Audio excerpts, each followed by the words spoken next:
name is Katarzyna Ornowska, and I'm going to talk about a subject that might seem a little odd. Should video games be banned? A lot of video games caused quite a controversy. One of the earliest cases of such a thing was an arcade game from 1976, Death Race. It included the player character running over stick figures with a car. Well, obviously, compared to modern games, such amount of violence is very minuscule. Take, for example, The Punisher, game which involves torture, drugs, and killing without mercy, or Bully, the game wherein the main character is a school child and can commit very violent and sexual act. And one of the most well-known controversial games or game series is Grand Theft Auto. It allows and even rewards criminal acts such as murder, card theft, and such things. Sometimes video games are blamed for violent crimes, like in the case of Manhunt, the game which actually rewards very brutal behavior from it. It was blamed for a murder committed by a teenage boy in the United States. What actually may cause somebody to commit a crime they saw on the computer screen? In most cases, it's already existing mental illness. Video games don't make a good person a violent individual. They only give them ideas. Studies show that there must be something very wrong with fundamental wiring of a human brain for something such terrible to happen. And obviously, there is a factor that some video games are meant for certain ages. A 6-year-old child shouldn't probably be playing Grand Theft Auto. And there are some good things that come out of playing video games. Research shows that video games actually increase reaction time, planning, and in some cases an ability to cooperate.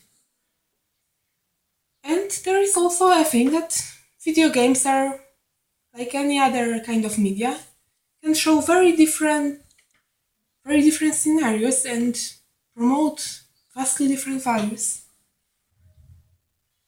Like, for example, quite a lot of games show a rather positive morality. The main character is a hero or somebody who wants to save the world, and the villain is usually pretty obviously evil.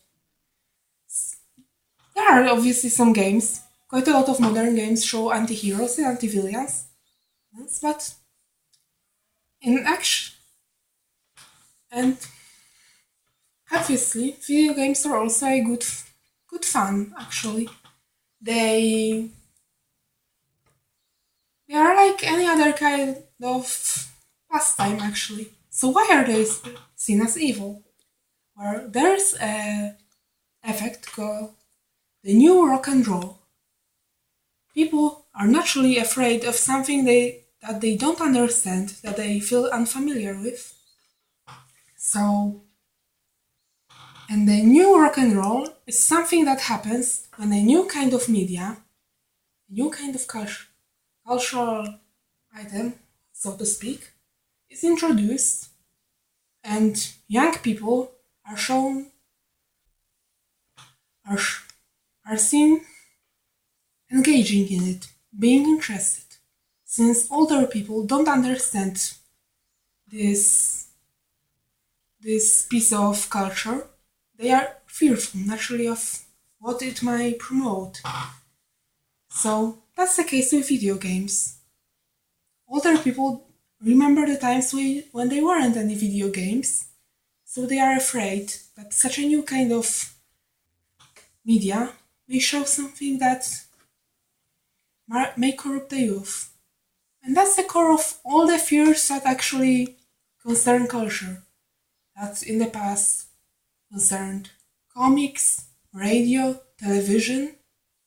This fear that a new kind of media can show us some things that we aren't prepared for, and things that our children aren't prepared to see. But we need to realize that video games are just as part of the culture as books, films, and all these things, and can show very different things. So, not all is good and not all is bad. We need to pick and choose. Thank you very much.